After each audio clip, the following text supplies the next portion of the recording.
I am not here to tell you that we are expecting an unprecedented snowstorm yet, although that may not surprise many of us in 2020. I do want to clarify our procedures, the connections that we have, and the way we are making decisions dealing with COVID-19. Let's start with early notification letters. I'm training myself not to tighten up and panic every time we get a letter.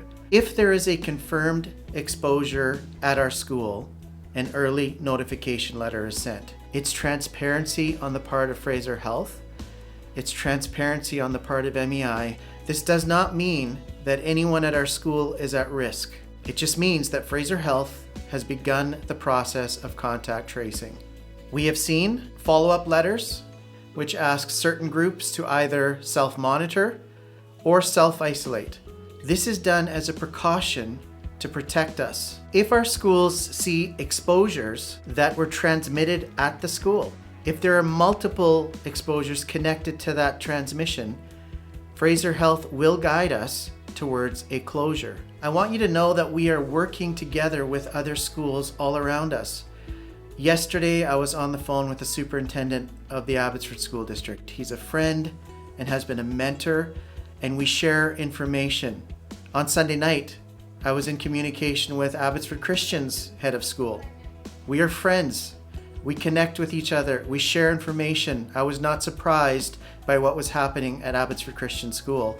He will not be surprised by what is happening at MEI schools. This morning, I received a text from Langley Christian's head of school. Last night, I received a text from Pacific Academy's head of school.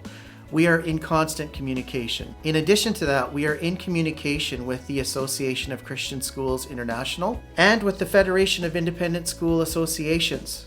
I serve as an elected member on that board. We meet with the government regularly, and we receive updates, and we provide feedback. On Sunday morning, I was invited to a meeting with the Fraser Health Region's top doctor. We had a meaningful conversation with them where we looked at the entire situation together and helped them make some decisions. We are working together. We are not in isolation. Your administrators, the principals and vice principals, have been working tirelessly to support you. Thank you for all the encouragement you have provided, and there has been plenty. Thank you for that. Thank you also for expressing your concerns. Continue to do that. But know that we are working together on this problem that none of us have seen before. Our senior lead team meets weekly. The principals and I meet weekly, and actually quite often more than that. We're discussing every situation as it arises. There are no surprises. We're on it. Our province was expecting a second wave of COVID-19 to hit sometime this fall. It has come. We were ready for it. We have safety measures in place. We've even added a few tightening measures this past week. And we will continue to review and adjust. We will continue to depend on Fraser Health to guide us. I was reminded of a time when my wife and I built our home, our first home. We were homeowner builders, and so we did a lot of the work. And I remember the first thing my father-in-law called me up and said, we're meeting at the site. And we got there and we started building footings and then putting up the forms. Once that was all done, we had to wait for the concrete specialists to come and pour those walls. Guess what? We were delayed. We had to wait. Now, we would have been fools to start mixing cement in the wheelbarrow and tossing it in between the forms. We would have messed it up if we did it ourselves instead of depending on the professionals.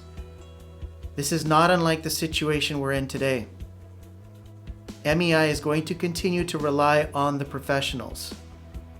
That is Fraser Health to guide us, and I'm asking you to do the same. Having said that, being in constant communication with other heads of schools and districts around us, we're all working together to figure out how best to tackle the situations we face. Finally, I want to encourage you to put on some comfy socks when you get home. I handed the senior lead team a pair of comfy socks in our meeting on Monday morning. And I said to them, look, I know how hard you're working. the weight and the pressure that you're carrying, it's so important to find our safe, comfortable spaces in the evenings. I encourage you to do the same. Make sure you have a place every day where you have your comfy socks on and you rest. May God bless you and thank you.